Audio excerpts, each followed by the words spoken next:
Hello, everybody. Okay, we have started a new story in Exodus, and it's going to be around the man Moses. But we did talk about three different groups of people: the midwives, the mother of Moses, and his sister Miriam were very brave, as well as the princess, actually. She went against what Pharaoh had said, her father, and raised Moses in the palace after he was weaned. And then he grew up in the palace, so he learned all the Egyptian ways, and he was very well taken care of. Of course, Pharaoh's very wealthy. Then look what happens in chapter 2 of Exodus, verse 11. Open your Bibles up and read it with me. Many years later, when Moses had grown up, he went out to visit his own people, the Hebrews, and he saw how hard they were forced to work. During his visit, he saw an Egyptian beating one of his fellow Hebrews. After looking in all directions to make sure no one was watching, Moses actually killed the Egyptian and hid the body in the sand. And the next day, when Moses went out to visit his people again, he saw two Hebrew men fighting. And he said, "Why are you beating up your friend?" Moses said to the one who had started the fight. The man replied, "Who appointed you to be our judge, prince and judge? Are you going to kill me as you killed that Egyptian yesterday?"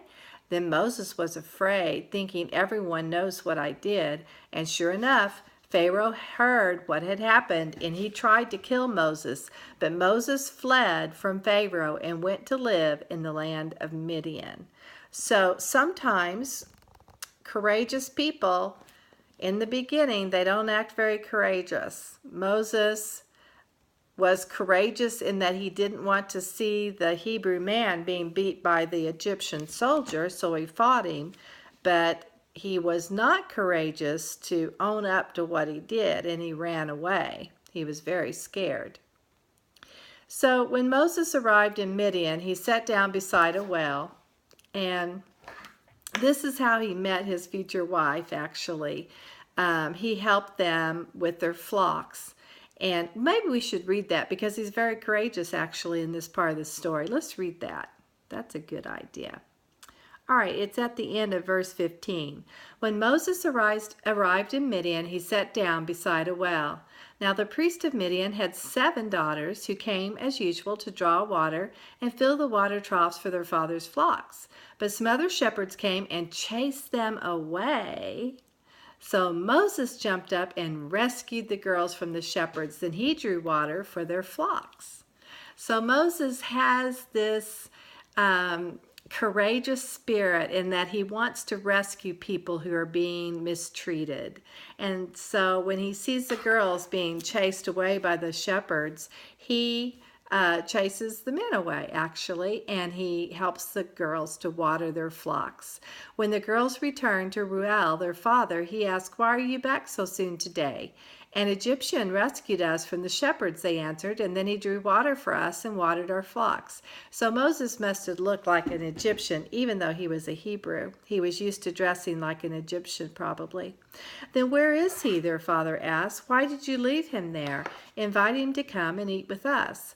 Moses accepted the invitation, and he settled there with him. In time, Reuel gave Moses his daughter Zipporah to be his wife, and later she gave birth to a son, and Moses named him Gershom, for he explained, "I have been a foreigner in a foreign land." Years passed, and the king of Egypt died, but the Israelites continued to groan under the burden of slavery. They cried out for help, and their cry rose up to God, and God heard their groaning, and he remembered his covenant promise to Abraham, Isaac, and Jacob. He looked down on the people of Israel and knew it was time to act. You know, sometimes it seems like a long time that we're praying about a situation, but God hears our prayers, and when it's the right time, he will act. Because he had promised Abraham that they would be a prosperous people in the land of Canaan, and now they were slaves in Egypt. So that was not according to God's plan, was it? So it became a time to act. And who do you think God might use? We'll talk about that tomorrow. Bye.